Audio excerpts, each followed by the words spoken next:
السلام علیکم. Point of view کے ساتھ میں ہوں سائمہ خان. ناظرین, بچپن میں بچوں کو ڈاکٹر, انجینئر یا پائلٹ بننے کا بہت شوق ہوتا تھا. نو عمر بچوں سے اظہار مذاق بھی پوچھا جاتا تو ہر تیسرا بچہ یہی 3 الفاظ دہراتا نظر آتا. بچے بڑے ہوتے گئے, کسی کے خواب پورے ہوئے, کسی کے نہ ہو سکے. بات کریں اگر ڈاکٹر کے پیشے کی, جو کہ انتہائی مقدس پیشہ ہے کیونکہ اس کا براہ راست تعلق انسانی زندگی سے ہے. دنیا کے کسی بھی ملک میں ہو, یہ پیشہ مقدس ہی ہوتا ہے, مگر ہر وہ شخص جو ڈاکٹر بن گیا مقدس نہیں ہوتا. ناظرین, میرے اور آپ کی گلی محلوں میں صفائی کرنے والا بھی اگر ایمانداری سے اپنا کام کرتا ہے تو اس شخص سے کہیں زیادہ عزت اور حرمت کا حقدار ہے جو اپنے پیشے کے ساتھ خیانت کرتا ہے. پیشہ چاہے کوئی بھی ہو. آج ہم بات کریں گے ان ڈاکٹرز کے حوالے سے جن کا نظام ہاضمہ کمیشن لیے بغیر کام ہی نہیں کرتا ہے. انہیں سیدھے اور حلال پیسے کمیشن کی گولی لیے بغیر ہضم ہی نہیں ہوتے. ڈاکٹرز کو کمیشن کا چسکا لگانے میں فارماسیوٹیکل کمپنیز کا کتنا ہاتھ ہوتا ہے اور کس طرح کچھ ڈاکٹرز اپنے کمیشن کی خاطر نجی اور سرکاری سطح پر مریضوں کو با اثر میڈیسن کمپنیوں کا مہنگا برانڈ تجویز کرتے ہیں, جس وجہ سے مریض مہنگی دوا خریدنے پر مجبور ہو جاتے ہیں, جس سے مریض پر اضافی بوجھ پڑتا ہے اور اس سے ڈاکٹر کو کس طریقے سے فائدہ ہوتا ہے. دوائیں لکھنے کے حوالے سے drug regulatory authority of Pakistan نے کیا اقدامات کیے ہیں؟ کیا کچھ ڈاکٹرز میڈیکل اسٹور سے بھی کمیشن لیتے ہیں؟ دوا ساز کمپنیاں ڈاکٹرز کو ورلڈ ٹورز اور اس جیسی دوسری آفرز کیوں پیش کرتی ہیں؟ اس بارے میں لکھنا شروع کریں تو قلم یہی لکھتا ہے کہ سب گندا ہے پر دھندا ہے یہ. مگر فی الحال اس حوالے سے بات کریں گے اور ان مسائل کا حل جاننے کی کوشش کریں گے. ہمارے ساتھ اس وقت ٹیلی فون لائن پر موجود ہوں گے سینئر فارماسسٹ زہیب شیخ صاحب. بہت شکریہ سر فیض ٹی وی سے بات کرنے کے لیے. آج بات ہو رہی ہے فارماسیوٹیکل کمپنیوں کے حوالے سے, کیا کہیں گے آپ؟ جی, thank you very much that you have given me this opportunity کہ میں آپ سے بات کروں. اینڈ جیسے آپ نے کہا, آپ اپنا کوشچن پلیز اگر ریپیٹ کریے گا. سر, فارماسیوٹیکل کمپنیوں کے حوالے سے بات ہو رہی ہے. جیسا کہ آپ جانتے ہیں ڈاکٹرز مریضوں کو مہنگی ادویات, مہنگا فارمولہ ادویات کا, کیونکہ اب ادویات تو لکھ نہیں سکتے ہیں تو فارمولہ ان کو ایشو کیا جاتا ہے, لکھ کر دیا جاتا ہے. لیکن کہیں نہ کہیں میڈیکل اسٹورز والے اور ڈاکٹرز کی ملی بھگت ہوتی ہے کہ مہنگی برانڈ کی دوائیاں دیتے ہیں پیشنٹس کو. اس کے بارے میں آپ سے جاننا چاہتے ہیں, کیا کہیں گے آپ؟ جی دیکھیں, میں آپ کو بتا دوں کہ یہ بڑی جو کامن پریکٹس ہے اور یہ کافی جو ہمارے ملک میں کافی حد تک اور اب تو انتہائی خطرناک حد تک یہ چیز بڑھ چکی ہے. میں سب سے پہلے بات کروں گا کہ یہ چیز شروع کہاں سے ہوئی. شروع یہ بیسکلی چیز ایسے کہ سب سے پہلے بہت کم کمپنیز جو پاکستان میں ہوتی تھیں, ملٹی نیشنل کمپنیز ہوتی تھیں جو کہ کام کرتی تھیں, اور پھر بعد میں جیسے آپ نے drug regulatory authority of Pakistan کا ذکر کیا تو ریگولیٹ کرنے کے لیے ایس او پیز بھی موجود ہوتی تھیں. لیکن پھر وقت گزرنے کے ساتھ ساتھ جیسے آپ کو پتہ ہے کہ کرپشن ان کنٹریز کے اندر زیادہ عام ہوتی ہے, تو جہاں پہ زیادہ بے روزگاری, زیادہ مہنگائی اور غربت ہو, تو پاکستان ایک ترقی پذیر ملک ہے, جبکہ آپ کو پتہ ہے کہ ڈیولپ جو کنٹریز ہوتی ہیں وہاں پہ ایس او پیز ہوتے ہیں اور اس کو pharmaceutical companies international federation for pharma manufacturer ایسوسی ایشن کے کوڈ کو فالو کرتی ہیں. صحیح. اور اس پہ سزائیں بھی دی جاتی ہیں اور کمپنیز کے اوپر فائن بھی کیا جاتا ہے. ٹھیک ہے. اس میں بڑی بڑی ملٹی نیشنل کمپنیز جیسے جی ایس کے ہیں اور دوسری کمپنیز ہیں, ان کو دوسرے کافی کنٹریز میں, چائنا یا کافی کنٹریز میں فائن بھی کیا جا چکا ہے, جس کی وجہ سے وہ لاس کو کمپلائی کرتی ہیں. لیکن ہمارے یہاں لاس تو موجود ہیں, قوانین تو موجود ہیں, لیکن اس کو کمپلائی اس حد تک جو وہ نہیں کیا جاتا. صحیح. جس کی وجہ سے ڈاکٹر کو, جی آپ سن سکتی ہیں مجھے؟ جی بالکل سن سکتی ہوں. جی, ڈاکٹرز کو بھی ایک موقع مل جاتا ہے کہ وہ کرپشن کریں اور بدعنوانی میں اپنا حصہ لیں, اور فارماسیوٹیکل کمپنیز کو بھی. تو ملٹی نیشنل کمپنیز کے بعد جب نیشنل کمپنیز آئیں یا لوکل کمپنیز آئیں, انہوں نے ایک ٹرینڈ اسٹارٹ کیا کمیشن کا. پہلے تو چلیں ورلڈ ٹور ہوتا تھا, اس میں ڈاکٹر پڑھ کے بھی آتا تھا اور اس نالج کو یہاں پہ ڈسیمینیٹ بھی پاکستان میں کرتا تھا, اپنے جونیئر ڈاکٹرز کو سکھاتا بھی تھا. صحیح. دھیرے دھیرے وہ انٹرٹینمنٹ میں جو تبدیل ہو گئی. جیسے جو اکیڈمک کانفرنسز ہوتی تھیں ان کو لوکل کمپنیز نے ڈاکٹرز کی انٹرٹینمنٹ کے لیے جو وہ یوز کرنا شروع کیا. صحیح.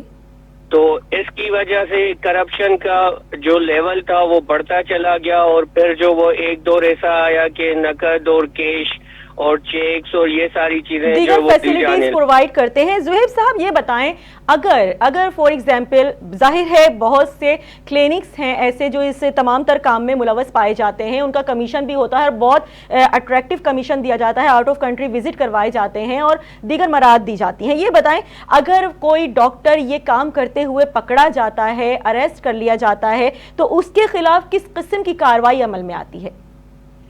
دیکھیں اس میں بیسکلی یہ تو ایک الیگل ہے اور ملکی قوانین کے مطابق ایک الیگل ایکٹیویٹی ہے. ٹھیک ہے. اور جہاں تک تعلق ہے ڈاکٹر کے پکڑے جانے کا, تو ڈاکٹر بڑے ہوشیار ہوتے ہیں. صحیح. وہ یہ ایسی چیزیں پبلکلی کرتے ہی نہیں ہیں, بڑا یہ بند کمروں میں جو ڈیلز ہوتی ہیں یہ, اور اگر وہ انٹرنیشنل ٹور پہ جاتے ہیں تو وہ اس کو ایک ڈاکومنٹ ملٹی نیشنل کمپنی یا نیشنل کمپنی اس طرح سے کرتی ہے کہ وہ کانفرنس میں پڑھنے جا رہے ہیں. ٹھیک ہے. اور اس کو بہانہ بنا کے پھر وہاں پہ ساری کمپنیز نہیں, کچھ کمپنیز جو وہ اس کو کمپلائی بھی کرتی ہیں, لیکن کافی ساری کمپنیز ایسی ہیں جو کانفرنس کے بہانے لے جاتے ہیں اور وہاں پہ ایکٹیویٹیز کچھ اور ہو رہی ہے. تو زہیب صاحب نشاندہی کس طریقے سے ہوتی ہے ایسے لوگوں کی؟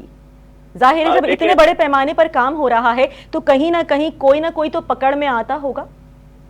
جی بالکل پکڑ میں آتے ہیں اور ان کے خلاف جو کاروائی بھی کی جاتی ہے. بلکہ میں آپ کو بتاؤں کہ ایک ملٹی نیشنل کمپنی کی کانفرنس میں کچھ ڈاکٹرز باہر گئے ہوئے تھے. جی. تو جب ان کو دیکھا گیا کہ وہ کانفرنس ٹائم میں باہر سے سپاٹے کر رہے تھے تو ان کو پکڑا گیا اور وہاں سے ہی جو ان کو واپس بھیج دیا گیا. تو کمپنی نے بھی ایکشن لیا اور بعد میں ان کے اوپر باقاعدہ طور پہ جو ہے وہ ایک کیس بھی ہوا تھا اور کیس بھی چلا تھا. تو سر کیس جب چلتا ہے تو کیا جب تک کیس چل رہا ہوتا ہے ان کی ڈگری ضبط کر لی جاتی ہے, ان کو کسی قسم کا فائن کیا جاتا ہے, یا ان کو اپنی پریکٹس کا موقع نہیں دیا جاتا کہیں بھی؟ دیکھیں اس میں ڈگریز تو پاکستان میں نہیں ضبط ہوتی ہیں ابھی تک. ہاں البتہ ان کا جو سندھ ہیلتھ کیئر کمیشن ہے یا جو ریگولیٹری اتھارٹیز ہیں جیسے پاکستان میڈیکل کاؤنسل ہے, تو وہ ان کے لائسنسز کو جو منسوخ کر دیتے ہیں جب تک کہ انڈر ٹرائل ہوتے ہیں ڈاکٹرز, اور ان کو فائن کیا جاتا ہے. پھر جب ان کو کورٹ ریلیز دے دیتا ہے تو اس کے بعد پھر وہ اپنی پریکٹس جو ہے وہ کنٹینیو کر سکتے ہیں.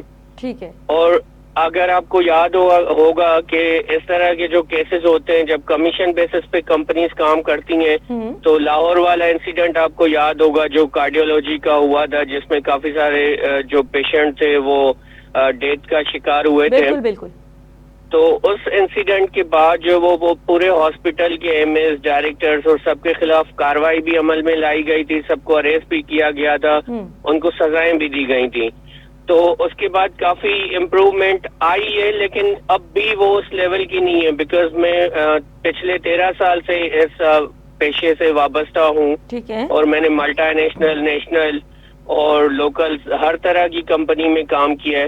تو یہ پریکٹسز اسٹل ہمارے یہاں بڑی کامن ہے. اچھا ہم بات کر رہے ہیں زہیب صاحب کیونکہ دوائیوں کے حوالے سے, میڈیسنز کے حوالے سے, تو اس میں نہ صرف ڈاکٹرز بلکہ لیب کے جو امپلائیز ہوتے ہیں, لیبارٹریز کے جو آنرز ہوتے ہیں وہ بھی ملوث ہوتے ہیں کہ ہم سے بلا جواز ٹیسٹ کروائے جائیں. جو پیشنٹس آتے ہیں ڈاکٹرز کے پاس ان سے 1 نہیں 2 نہیں 3 نہیں کئی ٹیسٹ ایک وقت میں کروا لی جاتے ہیں جن کی قیمت 1000 سے لے کے 5 25 ہزار تک ہوتی ہے.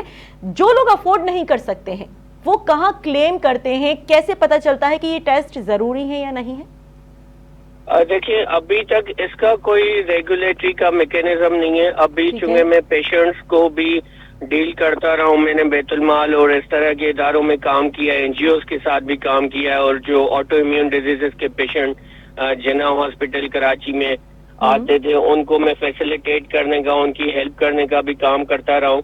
تو ایسے ٹیسٹ جو بلا ضرورت لکھ کے دیے جاتے ہیں, اسپیشلی اگر ہم پرائیویٹ ہاسپٹلس کی بات کریں, تو ان کو ریگولیٹ کرنے کا کوئی میکینزم اس وقت ہے نہیں ملک میں. اور ان لیبس کے خلاف کسی قسم کی کوئی کارروائی ہوتی ہے جو وداؤٹ ریزن کے اس طرح کے, ظاہر ہے جب ڈاکٹر کوئی ریکمینڈ کرتا ہے کہ آپ یہ ٹیسٹ کروا کے آئیں تو وہ لوگ کرتے ہیں ٹیسٹ, یہ نہیں بتاتے کہ یہ ہمیں کرنا چاہیے یا نہیں کرنا چاہیے, وہ صرف ٹیسٹ کر رہے ہوتے ہیں اس ٹائم.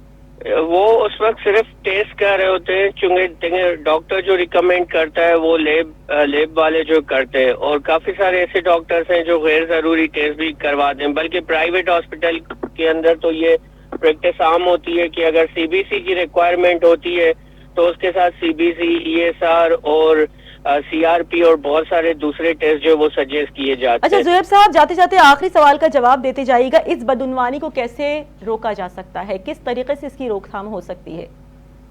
اس میں سب سے پہلی چیز تو یہ کہ ڈاکٹرز کے جتنے بھی اکاؤنٹس ہیں ان کو ریگولیٹ کیا جائے، ایف بی آر سے کنیکٹ کیا جائے، اور باقیہ جو کیش ایکٹیویٹیز ہوتی ہیں ان پہ نظر رکھی جائے، اور کہیں سے اگر ایسی انفارمیشن آتی ہے تو ان کو پنش کیا جائے تاکہ وہ دوسروں کے لیے ایک ایگزامپل سیٹ ہو، اور کمپنیز کو بھی اس میں فائن کرنا چاہیے تاکہ اچھی کمپنیز آگے آئیں جو اچھی پروڈکٹ بناتی ہیں، تاکہ پیشنٹ کی پاکٹ پہ، ان کے گھر والوں پہ اور معاشرے پہ بھی جو ہے وہ نیگیٹو امپیکٹس اس کے نہ آئیں۔ تو اس طرح سے اس کرپشن کو جو کم کیا جا سکتا ہے، ختم کیا جا سکتا ہے، اور ڈیولپ کنٹریز کے اندر ہمارے پاس ایسی کئی مثالیں ہیں جہاں پہ یہ سسٹم موجود ہے۔ تو اس کو باقاعدہ گورنمنٹ کو اس کو ریگولیٹ کرنا ہوگا، اور کمپنیز کو بھی باؤنڈ کرنا ہوگا کہ وہ کمپلائی کریں، اسپیشلی جو نیوٹراسیوٹیکل کمپنیز ہیں ان کو بھی اس نیٹ میں لے کر آنا ہوگا اور ان کو ریگولیٹ کرنا ہوگا، ان کو ریگولیٹ کرنا ہوگا۔ ٹھیک ہے، بہت شکریہ۔ سینئر فارماسسٹ زہیب شیخ صاحب ہمارے ساتھ موجود تھے، اور ظاہر ہے وہ یہی کہہ رہے تھے کہ ایک غلط عمل ہے جو نہ صرف ڈاکٹرز بلکہ تمام تر لیبز بھی کر رہی ہوتی ہیں، وداؤٹ ریزن کے پیشنٹس کی جو پاکٹ ہے اس کے اوپر مزید برڈن ڈالنا۔ ایک تو آلریڈی ایک بندہ بیمار ہے، ظاہر ہے بیمار ہے تو دوائیوں پہ بھی خرچہ ہو رہا ہے، لیکن یہاں پہ ڈاکٹرز لوٹنے میں لگے ہوئے ہیں اور کسی نہ کسی طریقے سے ہر کوئی مال بٹور رہا ہے۔ اسی کے ساتھ یہاں وقت ہوا ہے بریک کا، ہمارے ساتھ رہیے گا۔